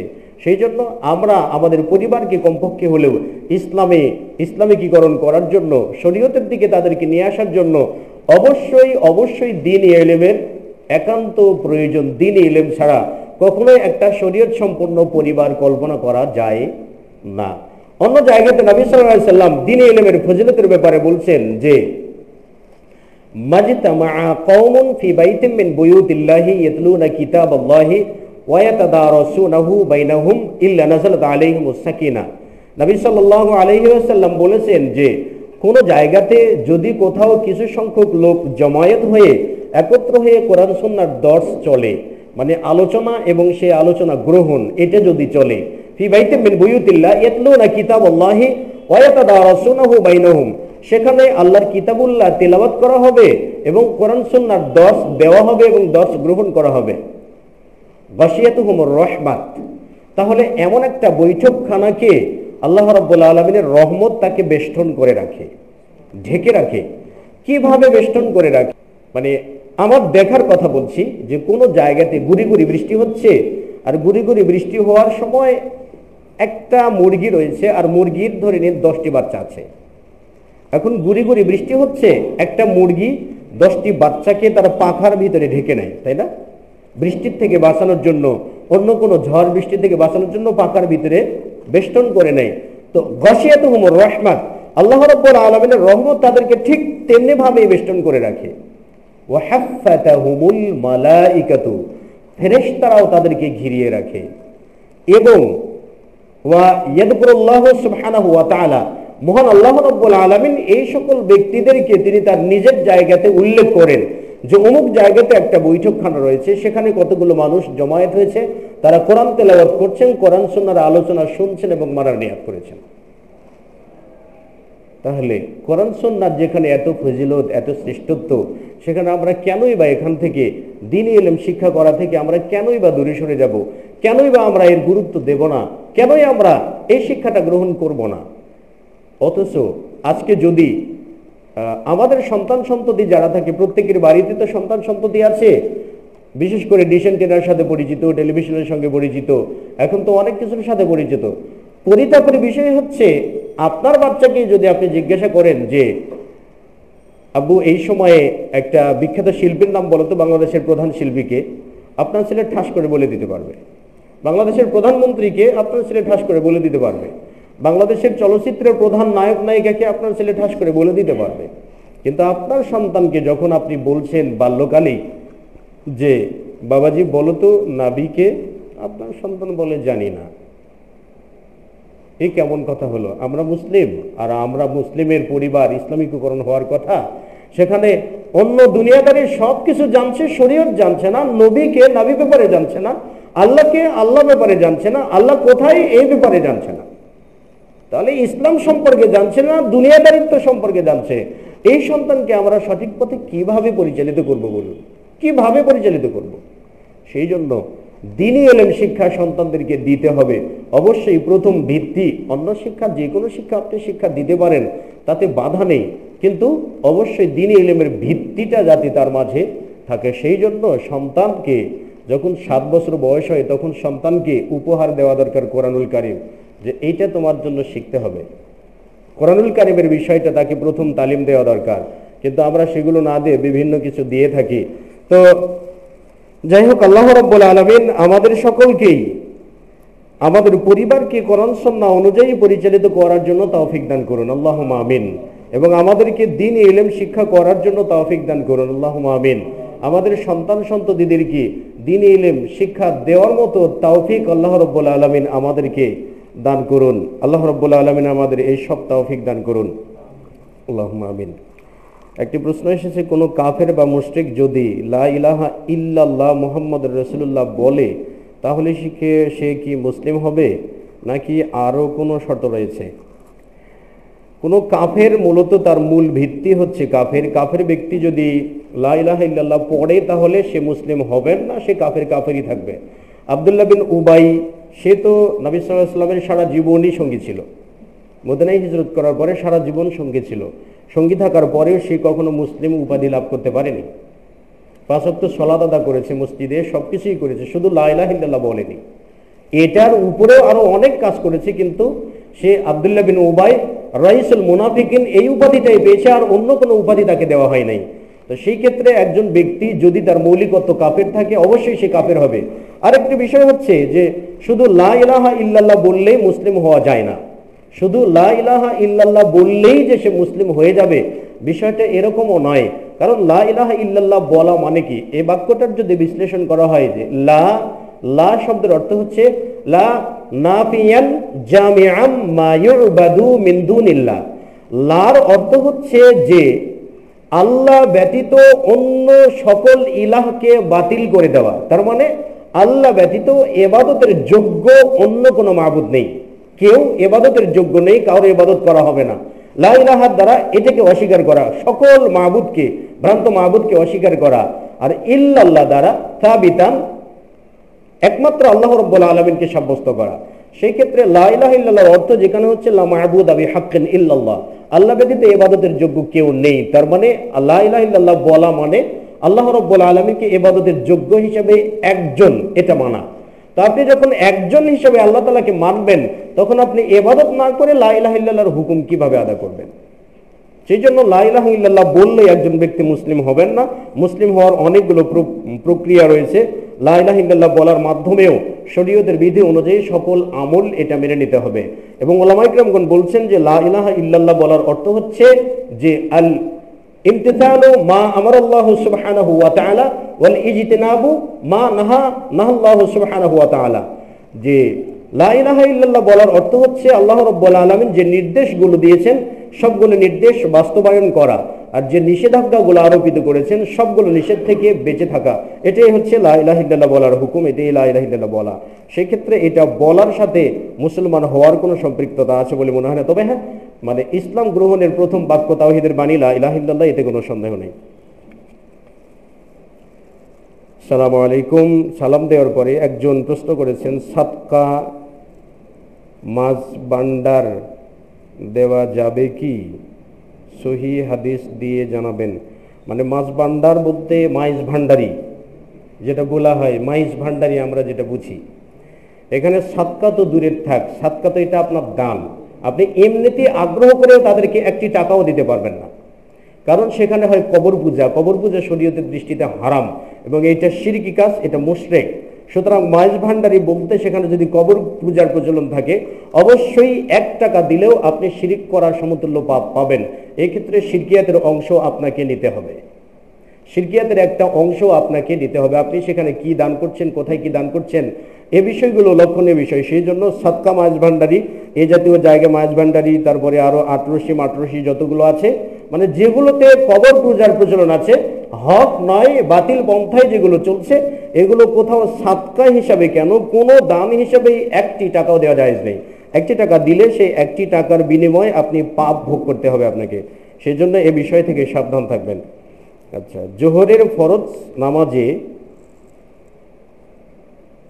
ইমামের সঙ্গে জামাতের 3 ও 4র্থ রাকাতে সূরা ফাতিহা যখন ইমাম নীরবে পড়ে, তখন আমি ইমামের আগে সূরা ফাতিহা পড়ছি কি না তা কেমন করে জানব?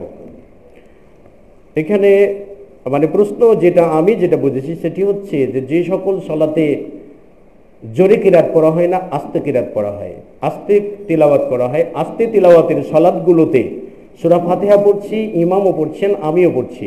তাহলে আমি ইমামের আগে পড়ছি কি পরে পড়ছি আমি তো জানি না। তাহলে ইমামের আগে পড়লে সেটা পাপের কিছু কিনা?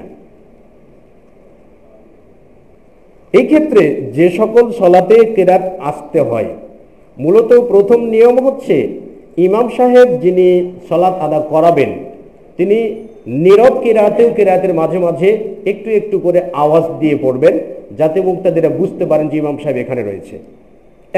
ইমাম সাহেব যদি দ্বিতীয়ত এটা না করে থাকেন, তাহলে আপনি আপনার গতিতে সূরা ফাতিহা থেমে থেমে ধীরে ধীরে তেলাওয়াত করবেন। আপনার সূরা ফাতিহা পড়া যদি ইমামের আগে হয়ে যায়, এটা দোষের কিছু নেই, কারণ এখানে আপনার কিরাত আর ইমামের কিরাত আলাদা। ইমাম যেহেতু উচ্চস্বরে পড়ছেন না, আস্তে পড়লেও আপনি যদি ইমামের আগে পড়েন সেই ক্ষেত্রে অসুবিধার কিছু নেই, বরং দোষের কিছু নেই, বরং কোনো সমস্যাই নেই। তো সেই জন্য আপনি আপনার গতিতে তেলাওয়াত করবেন, আপনার গতিতে সূরা ফাতিহা পড়বেন। ইমামের আগেও হতে পারে, ইমামের পরেও হতে পারে, সেটা যেহেতু কিরাত অস্পষ্ট শোনা যায় না, সেই ক্ষেত্রে এইটা কোনো সমস্যার কিছু নয়। নবী সাল্লাল্লাহু আলাইহি ওয়াসাল্লামের জামানায় এই বিষয়টা এরকমই হয়েছে। নবী সাল্লাল্লাহু আলাইহি ওয়াসাল্লামের জামানায় এক ব্যক্তি এসে বলছেন যে ইয়া রাসূলুল্লাহ সাল্লাল্লাহু আলাইহি ওয়াসাল্লাম, আল্লাহ রাসূল একবার কিরাতে ভুল করছেন, তিনি কিরাত পড়তে পারছেন না, আটকে যাচ্ছে। তো আল্লাহ রাসূল সাল্লাল্লাহু আলাইহি ওয়াসাল্লাম সালাতের পরে বললেন যে তোমরা কি এরকম তেলাওয়াত করতেছিলে, আমার পিছনে কি অন্যান্য তেলাওয়াত করতেছিলে? তো একজন ব্যক্তি বললেন, না ইয়া রাসূলুল্লাহ, আমি তো পড়তেছিলাম না, এরকম পড়তেছিলাম। নবী সাল্লাল্লাহু আলাইহি ওয়াসাল্লাম বললেন, লা ইল্লা বিফাতিহাতিল কিতাব, সূরা ফাতিহা ছাড়া কিছুই পড়বে না। তাহলে আল্লাহ রাসূল সূরা ফাতিহা পড়ছেন, ফাতিহা পড়ার পরেও অন্য কিছু চলছে, অন্য তেলাওয়াত করছেন, সেই ক্ষেত্রেও সূরা ফাতিহা পড়তে হবে। তো সেই ক্ষেত্রে যে সকল সালাতে সূরা ফাতিহা ইমাম নীরবে কিরাত পড়ছেন, সেই ক্ষেত্রে আপনার কিরাত কখন হলো, ইমামের কিরাত কখন হলো, এটা ধর্তব্যের বিষয় নাই। আশা রাখি উত্তরটা পেয়েছেন। তো যাই হোক, আমরা আলোচনার শেষ পর্যায়ে এসে গেছি। এখন হয়তো ওযুর প্রয়োজন পড়তে পারে। এখন আজান হচ্ছে, এখন আজান হবে, তো আমরা আলোচনা শেষের দিকে নিয়ে আসছি। আল্লাহ রাব্বুল আলামিন আমাদেরকে আজকের এই আলোচনার বদৌলতে আল্লাহ রাব্বুল আলামিন আমাদেরকে জাযায়ে খায়ের দান করুন। আমাদের মাঝে অনেকেই হয়তো বা অসুস্থ রয়েছেন, আল্লাহ রাব্বুল আলামিন সকলের অসুস্থতাকে দূর করে দিন। রব্বানা আফরিগ আলাইনা সাবরা ওয়া তাওয়াফানা মুসলিমিন, রব্বানা আতিনা ফিদ দুনিয়া হাসানাতাও ওয়া ফিল আখিরাতি হাসানাতাও ওয়া কিনা আযাবান নার। আযহিবিল বাস রব্বান নাস ওয়াশফি আনতা শাফি লা শিফা ইল্লা শিফাউকা শিফাআন লা ইউগাদিরু সাকামা। সুবহানা রাব্বিকা রাব্বিল ইজ্জাতি আম্মা ইয়াসিফুন ওয়া সালামুন আলাল মুরসালিন, আলহামদুলিল্লাহি রাব্বিল আলামিন। সুবহানাকা আল্লাহুম্মা ওয়া বিহামদিকা আশহাদু আল্লা ইলাহা ইল্লা আনতা আস্তাগফিরুকা ওয়া আতুবু ইলাইক। আসসালামু আলাইকুম ওয়া রাহমাতুল্লাহ।